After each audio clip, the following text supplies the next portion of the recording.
Welcome back, guys. Ludini Rock and Roll Circus Musicians Mastermind. And we are going to be talking about the dirty little secret that is email. I mean, in today's world of, SMS and social media, email kind of gets forgotten about. And a lot of people have said, well, email's dead. Today, we're going to explain to you how to make the most out of email. Email's not dead. You just got to put certain things in place, and you got to do things in a certain way to get it to work for you. So with that said, we have Carrie JK and we have Joe Freeman. It is Carrie's birthday today. So, we got to, well, this is how we're celebrating. Talking about email. Wow. Exciting stuff. So, Joe, I think that you have, who wants to start? Well, I'm gonna defer to you guys quite a lot on this. Okay. And I'll add in as I can. Joe, I think you have some ideas on this. Yeah. All right. So first off, email isn't dead. Email is one of the primary channels that you follow up with your customers. So whether or not you get those people in a funnel and you offered them something and you got their email that way, or however you got their email. At a gig, you could have got it at a show. At a gig, at a show, wherever you're doing it. Yeah.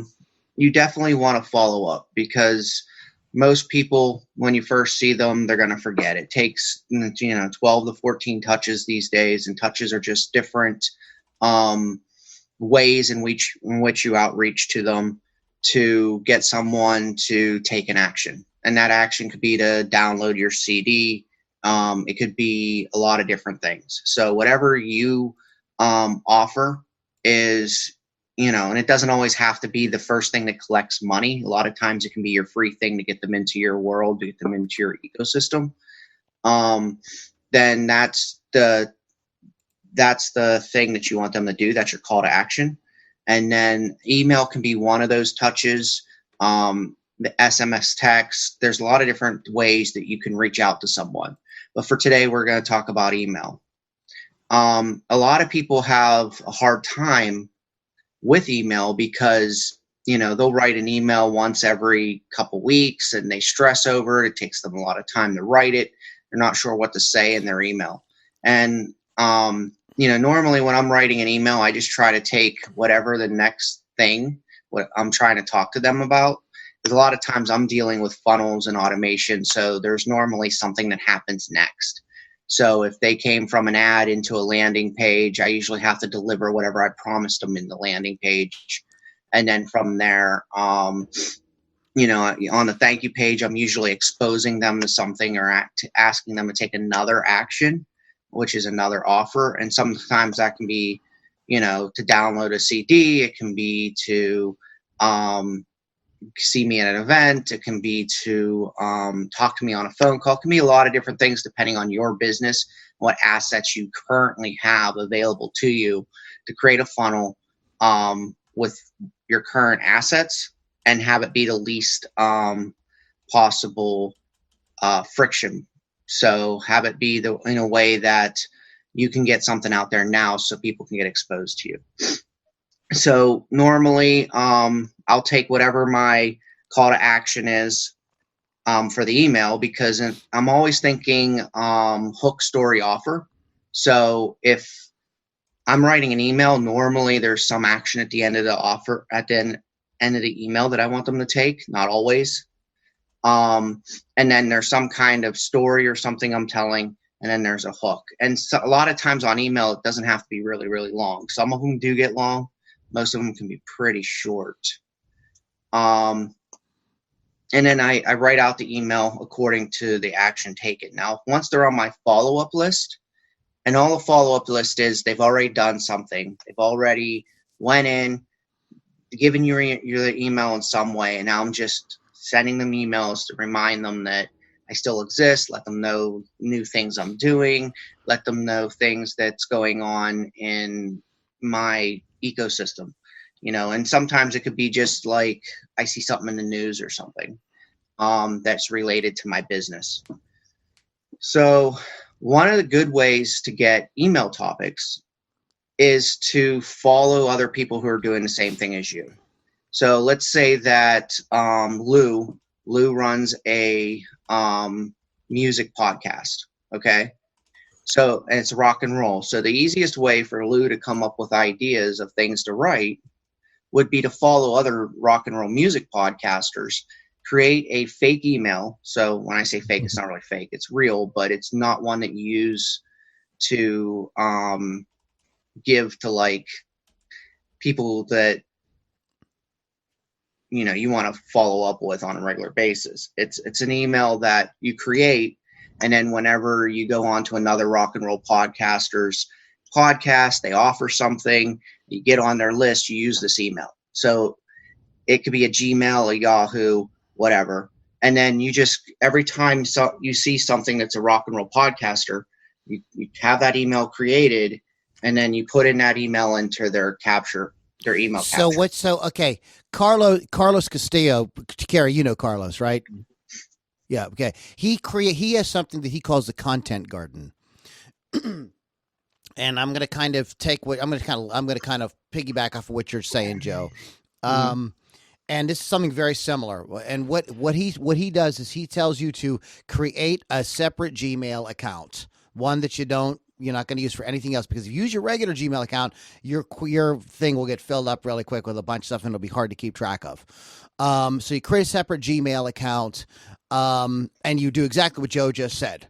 You sign up for offers, you sign up for other people's lists, you see what content they're doing, and you can get inspired that way. The other thing that you can do with this additional Gmail account is to pick search terms. For me, it's a lot of like different bands that are happening, So I would put in things like Ozzy, because Ozzy's hot in the news with his health and everything. Aerosmith, that's like hot in the news. Everybody's, and different things like that. It can be everything. It can be anything like that. Blues, rock, heavy metal, whatever your niche is, and you create Google alerts for those things, and Google will every day will send you, anytime somebody posts something on the internet about that topic, you will get some bullshit, some stuff that doesn't quite work, but because you've put this into a separate Gmail account and not your regular email, it's a lot easier to manage. You can quickly delete things. There's paid services that will do this for you. Don't sign up for any of those, because you can do all this totally free, and it's like the services are already out there between, doing just what Joe said and doing, just using Google alerts. So you'll get alerts about, different blog posts about it, YouTube videos about it.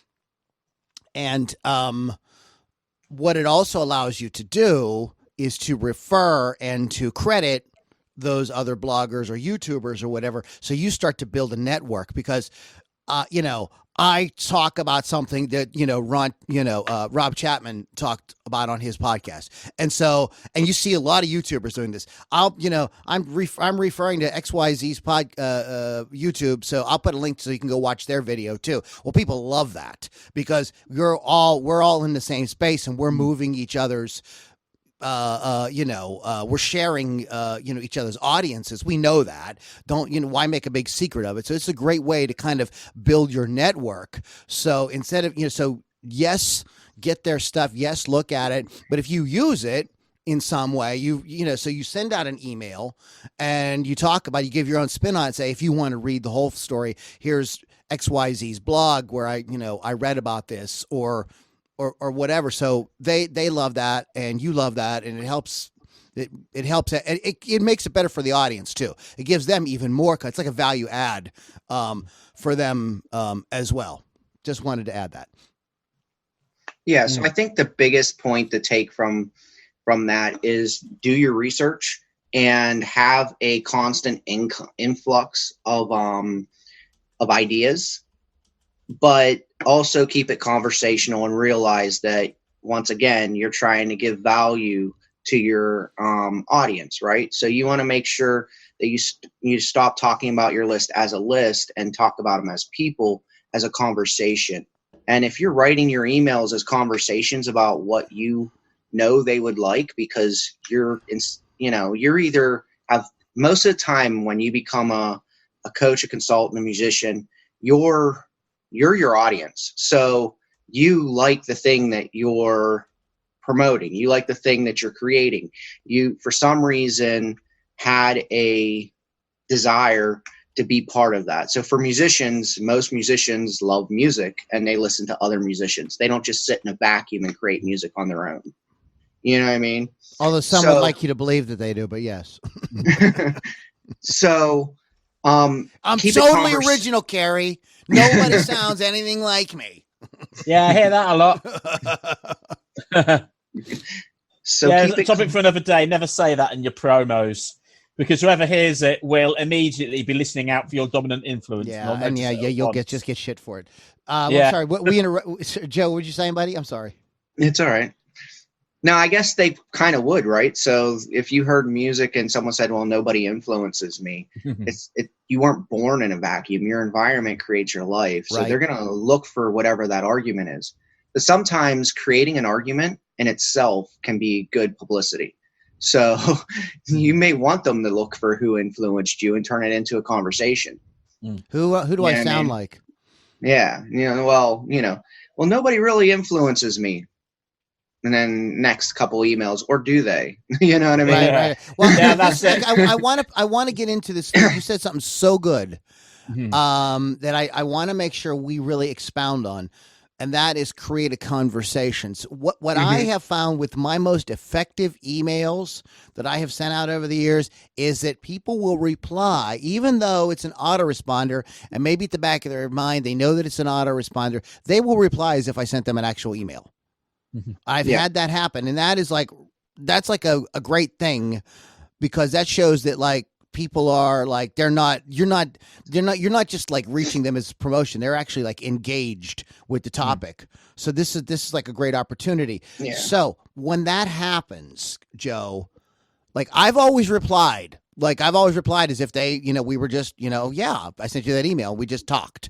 Hey, that's a great idea, or I appreciate that, cool comment. I never thought about it that way, or whatever the exchange was. So how do you navigate? How would you suggest we navigate that, Joe? Is that an opportunity? Should we restate our offer at some point, or or should we just kind of listen to see if that's even appropriate, or how do we handle that? What's your thoughts on that? Just make it your signature of your email. So if most of the time you have something that you're offering, you have a funnel of some sort, or at least you should, for whatever your main thing is, or your starter thing to get them involved, depending on, what you're doing currently. So all you need to do is at the end of the email, either in the PS or in a signature, which I suggest you do it in a signature, and it's just your normal thing, is to say, hey, or just have your name, what you do and what your current funnel offer is. And then that way, if they want to go there, they can, but it's non-committal, because they're like, okay, that's just how he signs his emails. He's still talking to me personally. You know what I mean? So I had some bullet points for conversational copywriting here. I wanted to go over real quick, and then we can bounce around on that if you guys would like. Sure. So one of the things I have is stop talking about your list as a list. Remember, they're people. Use your name in the from address. So, when it's from, it should have your name there. That way they know it's coming from you, because most of the time you have a personality business. They've come into the business knowing that it's your face. It's you they're talking to. Be trustworthy. So if you're going to put an offer out there, follow through. Always, present your character and yourself as what you would want them to see you as. Be on their side all the time. Like, if, you know what I mean, just like in your emails and everything, make sure they believe that, and you are, so be on their side in the conversation.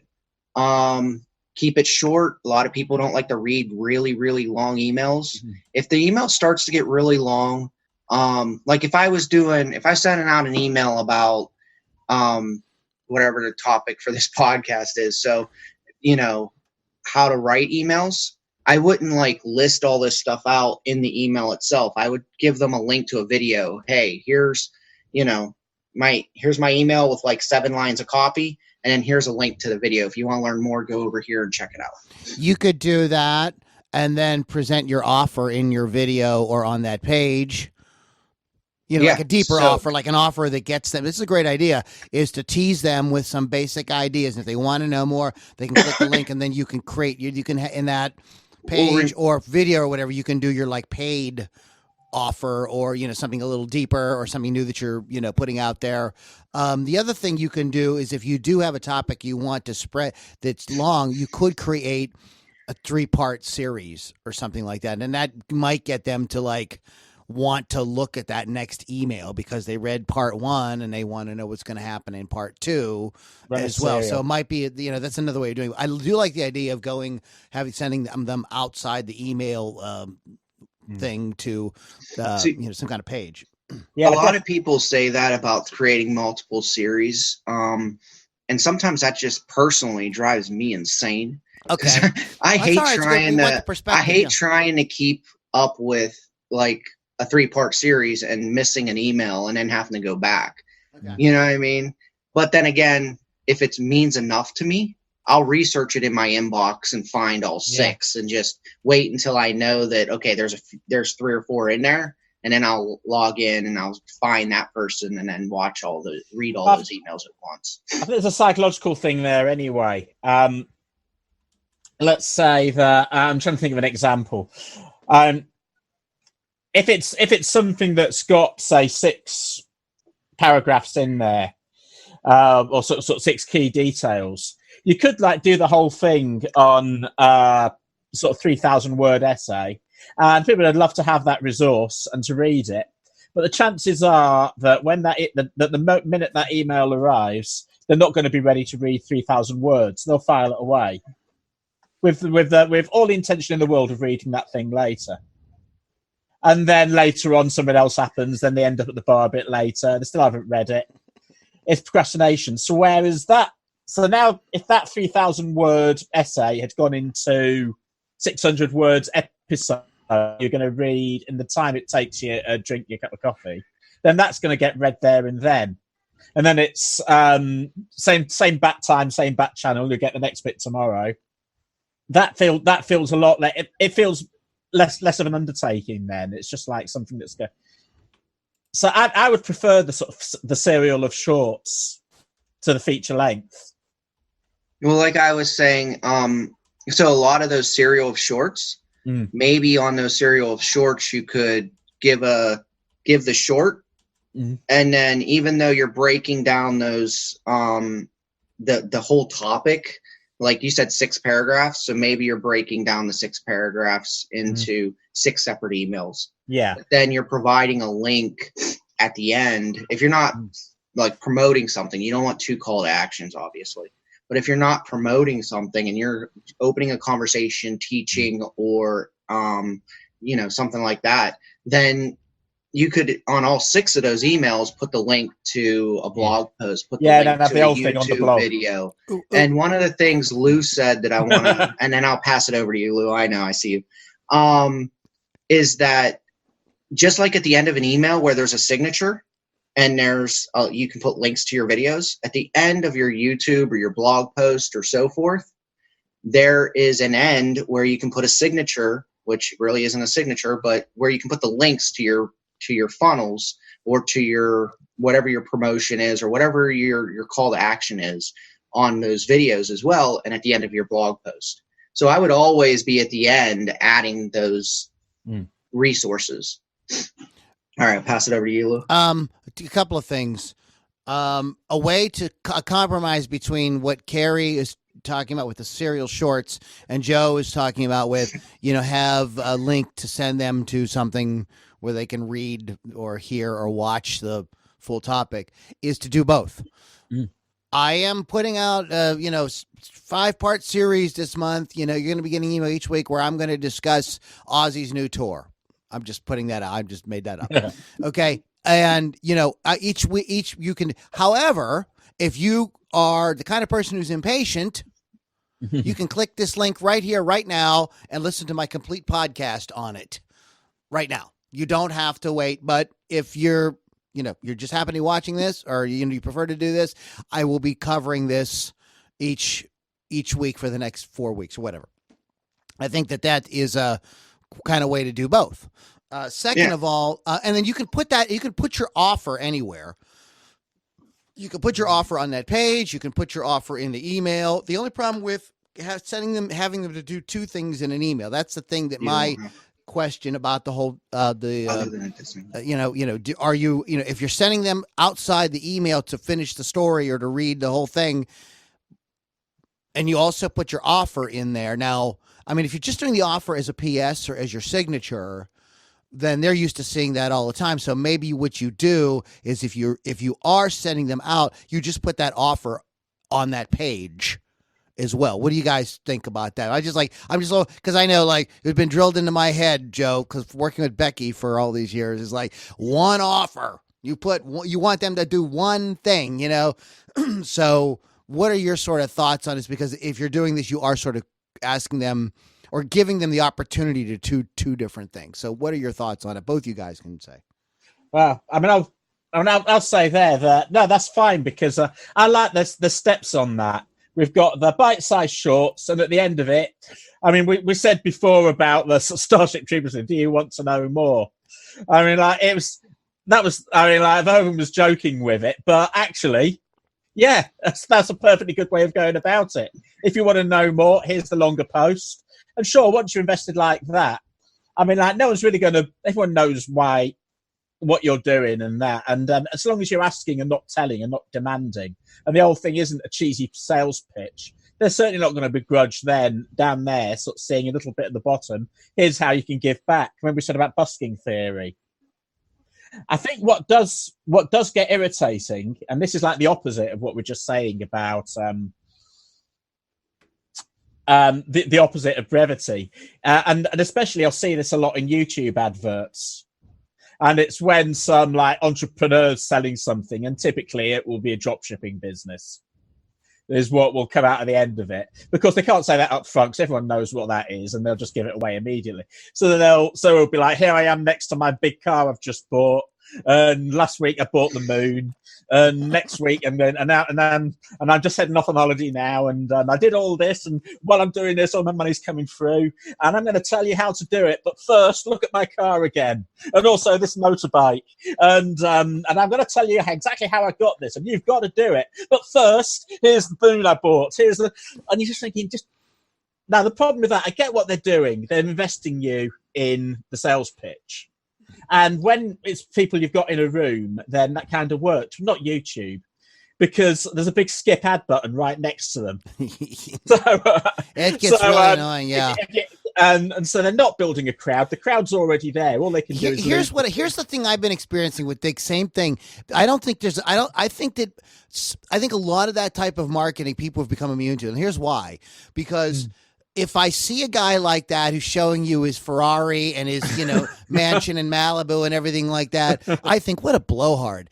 But the opposite happens when I see it, because they're doing the opposite now. There's guys that come on to look like they haven't showered in 3 days in a dirty T-shirt and telling you how to get rich online. I'm like, you look like a bum. Why would I believe you? So, I feel like that whole way of going about that is completely dead. And I think that this brings us to another topic about because people get immune to marketing. It seems like, after, Carrie and I have been through a bunch of different of these courses, and after, Leah's course has been out for a year or two, you start to see all these people doing that, and people just tune it out. John Ojaka, the same way. Like, you have to go through his course, you kind of go through that, and all of a sudden you start to see everybody doing that system. What course they took. You can see it, and people kind of start to get immune to it. So I think one of the things we have to think about with email, like anything else, is how to keep it fresh. And I don't think it's wrong to sort of try to brainstorm ideas for how to make sure that when they open my email, it's not going to be like the other 100 emails they're getting. What can I do to make this like a cool experience, even if it is only for 30 seconds, so they're not getting the same garbage that everybody's doing. So I think that bears some putting some thought into what you do. I mean, would you send out like, for instance, I'm on a guy's email list, and he calls it notes from the universe. And you fill out this questionnaire on his website about like your hopes and dreams and goals, blah blah blah blah, and you get these emails every day with the from the universe telling you like like giving you encouragement, and he works in it's something that a programmer wrote, and they work in your like goals, and stuff like into it, and they to make it a little more personalized. I understand that it's cheesy, but some of them I read, I'm like, I needed to hear that today. Like that made me feel good. Like, okay, I kind of like renewed me a little bit. So I look at more of those than not. I don't look at every single one, but I do look at a lot of them. So that is a kind of unique kind of thing, but they wrote some kind of software, obviously, to create that. So, and I tried doing the automated emails where, like using these like blog writing programs and stuff like that. They're absolutely terrible. They're just awful. Don't do that. But so you guys got any ideas on like how you could make your email experience a little different? No? Use your unique voice. You have to write as you. And have a unique voice. Yeah, if you don't have a unique voice, then figure out some way to fake it. But it's a skill you're gonna have to learn. But you just said it exactly. We always know who's been on what courses, or we always know when somebody has just given them a template for something, because you see that template again and again verbatim. And these are people who put themselves across as artists, creative people. And so you're sort of thinking at that point, if you're not being creative in your social media and your marketing, then how creative are you going to be in your music? So yeah, have a unique voice and use that unique voice. Well, I in the notes I wrote, be careful with templates. It might be something to kind of like if you're totally lost or you're brand new to this, it might be worth it to kind of just look at them to see kind of, but you definitely have to bring across something. I'm on a guy's list, and he doesn't email enough, in my opinion. He's another fellow musician. He's a singer, songwriter, guitar player, where you have the same niche and everything. But for a while, all he would do, he would send out a link to his latest song. And honestly, I really liked that. It was short, sweet. Didn't have to read a whole bunch of stuff. He wasn't asking me to jump through all kind of hoops to get this, to get that. It was just like, check out my new track. And I like his music, so I was totally fine with that. So sometimes it doesn't have to be even anything complicated. That's the other thing I want to make sure we get across on this call is that like it doesn't have to be something earth shattering. It just has to be something that speaks to that niche, and it has to be unique. It can't be like just a rehash. I mean, if you're going to refer to something that's in the news, maybe like one of the things I always did was because a lot of people that like what I do like Eddie Trunk. So I would listen to Eddie Trunk's show, and I would pick things apart that he said and find out why I disagreed with him. And I have YouTube videos, and I sent out emails on why Eddie Trunk was wrong on this, why Eddie's misinformed on that. You know what I mean? I'm probably full of shit, but it got people to like want to know, so I was bringing a unique perspective. I was like, well, he said this, but he never thought about that. And that's why XYZ is happening or whatever. So that is a way to kind of, so if you are going to play off of something that's like in the news or from somebody else's content, you want to do it in such a way that, brings something unique to it. I mean, I guess you could just report the news in your blog. I guess you could do that, but people are on social media and everything like that. And I think they know about it. You know what I mean? Like, I knew Ozzy had Parkinson's disease because I opened up Facebook one day and boom, it was right in front of my face. You know what I mean? Now, maybe I could write an email about something about that. You know what I mean? That might, I could put I could think about that and come up with some, opinion on it or something that, maybe people haven't thought of or bring something out about it. But, you would have to do that. You wouldn't just want to rehash that. So don't do a monologue if you're not David Letterman. Because, Yeah. like, Well, you got to be, Well, you got to get good at this. I mean, like, and I mean, Carlos, who's really big into email, is, he tells you, it's just like, it's a skill, like learning to write songs or anything, Carrie. Like the more you do it, the better you'll get at it. The more Leah's the same way. Like she says, they're both right about that. Like you have to just jump in your first round of stuff will suck. You'll suck for a few months. Till you find your voice, your footing, but you will get good at it. You absolutely will if you do it. If you do it, if it's not rocket science. one of the guys I followed on like how to have a good YouTube channel was like, hey, you're gonna create videos. You're gonna create one a day for 3 years, and don't expect a lot of people until those 3 years are over because you're not ready. In the beginning, you're not gonna have 1,000 people or 100,000 people watching your video because you're just not ready for 100,000 people to watch your video. So if you're afraid of not being perfect, you don't have to worry about it because there's not that many people watching right now while you're not good anyway. You know what I mean? It really reminds me, Carrie, you'll relate to this. This really reminds me of artists in the 70s and in the 80s too that got development deals. Where the record label saw the potential, but they knew that the first 3 records were probably going to be, you know what I mean? And there's a huge history of that. I mean, like Deep Purple has like 3 or 4 albums before like they really broke, and people are like, "Oh my God, this band is amazing." And that's a whole history of things. And so it's the same way in this environment, except it's not nearly as expensive for you to do a YouTube channel and suck at it for 3 years. Because nobody's watching anyways, and who gives a shit? And the same way with your emails. I mean, you're probably starting out with a small email list of people that names you either gathered at gigs, or you were brave enough to put some kind of offer together and create a funnel like Joe was talking about. But you have to just jump in with both feet and do it, and be just like when you do. Like Carrie, you've said this a lot of times about music. Like. You have to just be like kind of yourself. It has to be authentic. And what you do in your music is same way with what you're doing in your email. Either way, you're trying to communicate in a creative way with your audience. That's what you do with your music. That's what you should be doing with emails. Does that make sense to you guys?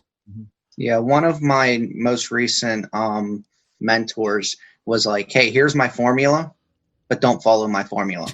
yeah. I was like, what? What do you mean don't? Yeah, here's all my emails. Here's all my email sequences, but they're not there for you to copy and just use. You have to personalize them. So maybe you're going to look at like the main idea of why I wrote that email, but I don't want to see my own email out there because they're not getting in touch with you. They're not knowing anything about you. You're not looking unique. There's no creativity. Your audience is going to see something I wrote and they're not going to identify with it. So they're going to stop opening your emails. So even if you're brand new to writing emails for your audience, the one thing you want to do is, you have all these influx of ideas coming in. Make sure that you're writing your own emails in your own voice, and that it sounds personal, like you're having a conversation with people. And then from there, the one thing I want to say is make sure you focus on the open. So make sure that the subject line and the first 2 sentences of your email, once you write your email, either go back, or if you're one of those people who come up with creative ideas in the process of just coming up with ideas for your email, make sure that subject line and the first sentence or 2 of your email are captivating for your audience. Because if you can't get them to open it, it doesn't matter what's in it. That's the hook, right, Joe? You said hook, story, offer / action. Yeah. And we kind of glossed over that. You ran those things down, but you have to have that hook, because this is why I think a lot of people say email is dead, because we get all these emails, right? And Carrie, you get them, Joe, you get them, I get them, you guys listening get them, that you don't even look at. Maybe it's even stuff you signed up for.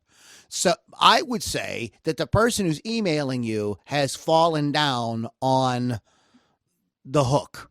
They are not getting you. Somehow they're not reaching you. And maybe you've changed too. Maybe that thing you were interested in for 6 months and you're no longer interested in it. You've moved on. That does happen too. But you've got to have, because we're doing this in my brick and mortar business. We started an email list, emailing once a week. We start with once a week, not every day, but we start with once a week. And I'm working with my copywriter to say, Renee, we have to come up with subject lines that make people like, I got to open this. What's he talking about here? Wow, wait a minute, and get people to, it's a little clickbaity, but fulfill on the hook. You know what I mean? You don't want to be like, Trump opens military base on moon. You know what I mean? Like, that might get people to click, but you don't have any content for that. You know what I mean? Unless you can relate that somehow to your business, or maybe that's the name of your new song, your new album, or something like that. So you have to be able to fulfill on that hook and keep it, because like if you just put out dumb hooks that never like deliver, then eventually people are gonna be like, okay. Maybe you'll get the National Enquirer cloud. Yeah. You know what I mean? You'll just end up in spam. People would just be like, or they'll unsubscribe. And that is, so I'm glad you mentioned that, Joe, because it is important if nobody's opening the freaking email, and there's tons of stuff you could do with email. You could tell stories. You could make stuff kind of fictional. It should just be something that makes people want to know more, to coin a phrase. What do you think the key to success in emailing is? Do you guys have a repetition? Repetition. So more email versus less? Yeah, and brevity. Get to the point. Yeah, you wanna send out like an email every day if you can, but at least every couple days, and you want that email to have some of these things we're saying in it. And I have a list of a lot more. But you want repetition, because you want them to know who you are. You want them to know what you're about. You want to build that authority over time. I know people who they just posted or emailed over and over and over again, like who they wanted to be, and then people just see them as that. So whoa, stop. Clarify what you just said. They posted or emailed who they wanted to be. What do you mean by that? Explain. Yeah. So like if I wanted to be known as the rock and roll podcaster genius, okay. So I'm the guy that you come to if you want to get your rock and roll podcast known, period. And I give myself a funny name, like Ludini. Okay. Yeah. In some ways you could use that. So you want to be called Ludini now instead of Lou. Everywhere you go. So you just email and write all your information on that, and then sign with that all the time. And over time, no matter what, how do I put this? You want to be transparent and you want to be trustworthy, obviously. But the more you repeat who you are and what you do, the more people are going to believe that. Okay. So with repetition, people start like, hey, you're the guy that blah, blah, blah, blah, blah. Like I was at one event and one guy pointed at me and said, hey, you're the funnel guy. And from then on, he called me the funnel guy. And eventually I started introducing myself as the funnel guy. Mm-hmm. And so then everybody at the event was like, hey, if you want to talk about funnels, go see that guy over there. And all of a sudden I was the funnel guy, but I didn't know any of these people. Like I hadn't met them at all. They didn't know if I was worth my salt in any way. I was just automatically the funnel guy because it kept on getting repeated. And the more people that said it, the more they believed it. You know what I mean? So you've got to repeat yourself. Remember that they're not going to open every email. They're not going to see every post. They're not going to watch every video. Okay. Also, so if you repeat yourself, you may be saying, hey, I said this before. I said this in a video, I said it here and I said it there and blah, blah, blah, blah, blah. I can't say the same thing. The reality is you're hearing every time you say it or think it. They're not. Because they are not going to open every email. Right. I mean, even to get great open rates, nobody opens every single one. What about, I want to ask one more question, and you guys can comment on this. What about emails that start conversation in the sense that you actually ask a question? Should Ozzy tour? Mhm. And maybe I lay out a few sentences, and then end it with, "What do you think?" Well, this is I mean, a classic rhetorical question is a classical. I mean, that isn't a rhetorical question because you're about to answer it, but no, a rhetorical question of like presenting something that you're going to think about or discuss in some way is, well, that's just copywriting 101. That's one of the first things you do about using that to bring people in. It's exactly the same with ending with a call to action. It's just one of the things you do. Yeah. But what you have to do then is make sure that it's a question that hasn't already been asked 50 times that week. Because if somebody's already had that conversation, I mean, I've had that as well. I've had things like that come through. Or when someone's done it on a Twitter thread or a Facebook thread, and they might ask some question about what's the album that influenced you most of its artwork. Great, this is interesting. I'll join in this conversation. When I've done, right, that was fun. Now, what else is out here? What album has most influenced you of its artwork? And at that point, then I feel like a mug for doing it the first time. So I realise it's come from somebody's course. But also, by that point, it's sort of, I've already had this conversation. It's delete now. But because of that person's made me hit delete, I'm probably going to remember that I hit delete next time I see their name attached to something. So if you do get it wrong or do get unimaginative, do something like that, bear in mind it's not consequence free. Because then you have planted something psychological there, where that person, if they're onto you and they've done that, they're going to remember that they deleted some of your emails because I'm not sure what you're. I'm missing what So- you're saying about it, because to me, because anytime I've ever done that, those are the emails that get the most open rates for me, and those are the emails that actually get people emailing me back, like what long emails about what they thought about this subject, and I don't, and I'm not just postulating something that like everybody's talking about per se, or I'll ask it in a kind of a unique way, and it's not every email that I send out is a question, but and if I see something like that come up, if from somebody that I'm subscribed to, I just may not. Okay, this is an email I'm not real interested in. That topic doesn't interest me, but I might hope that doesn't mean I won't look at the next one. I mean, if I'm real, like I told you about the guy who sends me the notes from the universe, so I look at some. I don't look at all of them, but I don't really see as harmful. Yeah, So maybe not. Maybe I was a bit harsh with it. Maybe I think my main point really. I mean, Carrie, it's your birthday. You're supposed to be happy. No, what's wrong? Really, it just takes it back to being imaginative, and at least, and what Joe said about this is how I do it, but don't follow my formula. If it's just a verbatim question that every single person's posting, then you're going to look like a right idiot when everyone else posts the same question. Right. You're just parroting whatever is going on. Which goes back to having that unique perspective and unique voice in how you, in how you do it. I might ask, do you think that the years of drug abuse and alcohol abuse are what contributed to Ozzy's, Parkinson's, So I might ask, like, when guys like, it's a question we throw it out on the podcast, like, when Ozzy, Keith Richards, and a handful of these like rock and roll, like icons, Robert Plant, when they croak, is rock dead? So that kind of, those are, so putting a kind of spin on it. Go ahead, Joe. So on a subject line, you want 40 characters or 5 to 7 words. You don't want to be spammy. You do want to ask a question. You want to communicate a clear benefit, use urgency and curiosity, and use emojis.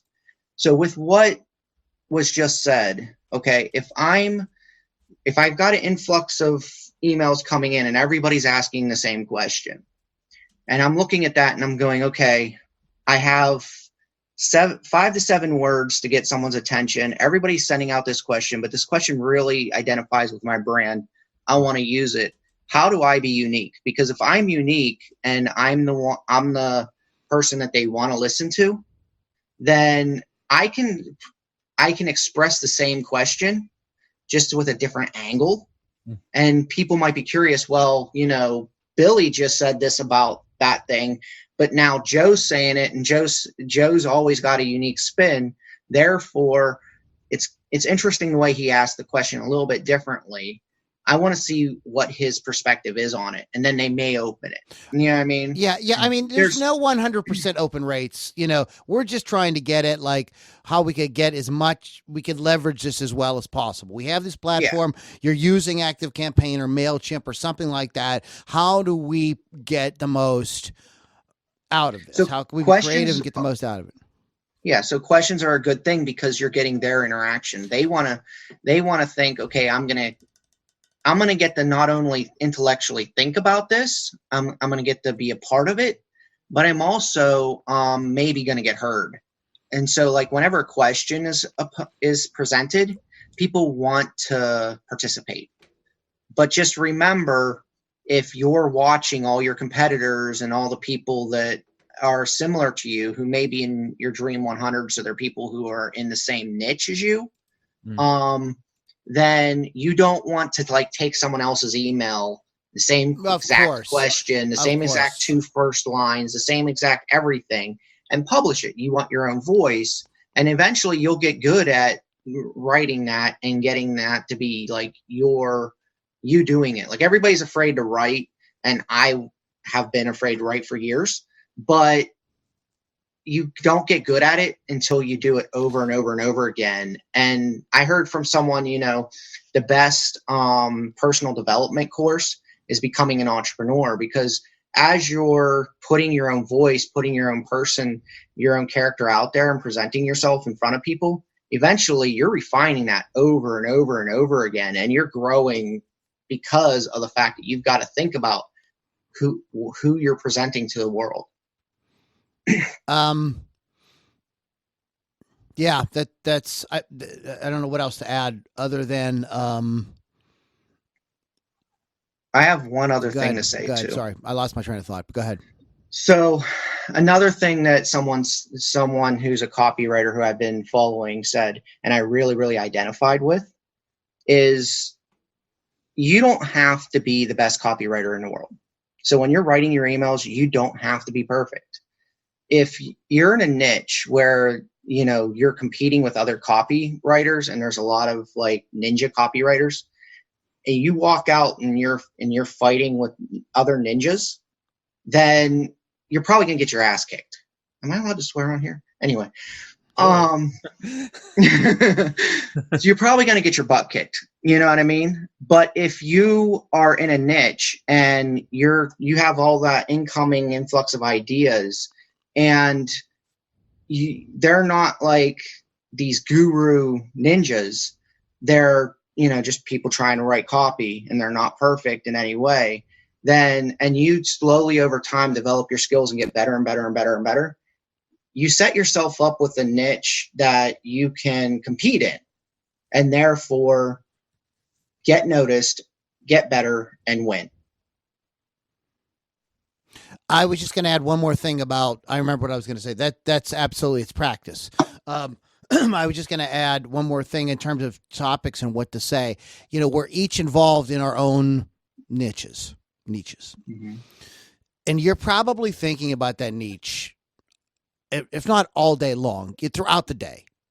And you're forming opinions about stuff in that niche, things that are happening in that niche, other people in that niche, etc.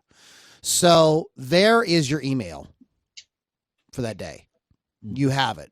You just got to write that down in a few sentences, and we have not talked about the mechanics of this, and we're running out of time, so we're not going to get into it. We'll do another podcast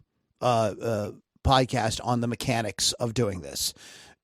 For now, we'll just say, look at ActiveCampaign, Aweber, MailChimp, whatever. There's a million of them out there, whatever you like. But in terms of creating that voice, you are already thinking about stuff in your niche. And there's like with my niche, there's so many different things that come through my mind every day. So maybe you keep a little notebook, or you do it in Evernote, or you say it into your phone or whatever. And then you write a few sentences about it and send it out. get the thing I would tell everybody, and I'm bad with this too. I'm preaching to myself as well. Is get over analysis paralysis. Stop thinking. Just send out some freaking emails that about stuff that you're thinking about that's related to your niche. You're in your niche. If you're having a really hard time coming up with topics for your niche, I'm going to wonder if maybe that is not your niche. Like maybe you should be in some other niche, because what do you love? What are you passionate about? What are you thinking about? What occupies your attention throughout the day? What do you get into? What are you, that is really, so if you're, if your business niche is real estate, but you hate real estate, and you're always thinking about politics, well, maybe you should switch. Maybe you should consider doing something with, political discussion or something like that. I'm not telling people what to do. It's just that, think about that. If you truly, I know what I'm passionate about. It hasn't changed since I was 14 years old. Kerry knows what he's passionate about. Joe knows what he's passionate about. And your passions will change, maybe that list breaks off into 2 or 3 lists, Joe and I have been talking about how we're probably going to be divvying the thing up between people who are rock fans and who are like there to hear my music and be entertained, and those guys that actually play and want to know about gear and want to know maybe, how to play better or sing better or whatever, write songs, whatever. So, and then we're thinking, and then the 3 of us have talked about how this third thing right here that we're doing is probably going to become a business as well. So now we've got 3 lists. That's a lot to take on all at once. Don't worry about that. But I'm just saying that to say that, like, if you have other interests that are going to be related, don't worry about that. You can build those a little bit later, but what are you passionate about? What are you thinking about? What's going through your mind throughout the day about it? I mean, like I'm watching, videos on YouTube and stuff like that. I'm arguing in my head with stuff that's being said. Well, there's my email for today. I was watching Rob Chapman's video about the guitar work in Iron Maiden's Flight of Icarus, and he's full of crap, and here's why. So it could be anything that you're thinking about because you're involved in a niche. So it isn't all that hard. It's just mastering the copy and stuff like that. And you don't get that without doing it all the time. I was an English major in college, and it was our course, our college was writing intensive, and they were, because they knew the value of that. The more you write, even if it sucks in the beginning, the better you get. I wrote journals for every freaking class. So do it, practice it, you get better, just like you sucked when you started playing guitar. Gary, you sucked when you started singing and playing piano. Joe, you sucked at making funnels when you started until you learned, you practiced it, you got good at it. So anything else, guys, before we wrap up for today? I think we're good. We're good. All right. Go around, guys, and plug your stuff. kjkmusic.co.uk. Everything comes from there. Okay. And Joe? OrangeTreeMarketing.com. Okay, cool. All right, guys. That's it for today. If you want to know, do you want to know more? You want to hear more great podcasts? You want to go to LudiniRockAndRollCircus.com. There's a lot of podcasts on a wide variety of music-related topics. And also in the show notes, if you guys are following us on on Podbean or Player FM and stuff like that, you find the show notes. I actually found a way to put the link to the mastermind group in there. So click the link and you can request entrance. If not, email me at lou@loulombardimusic.com. Guys, have a great week. Start getting into those emails, and we'll talk to you on the next Ludini Rock and Roll Circus.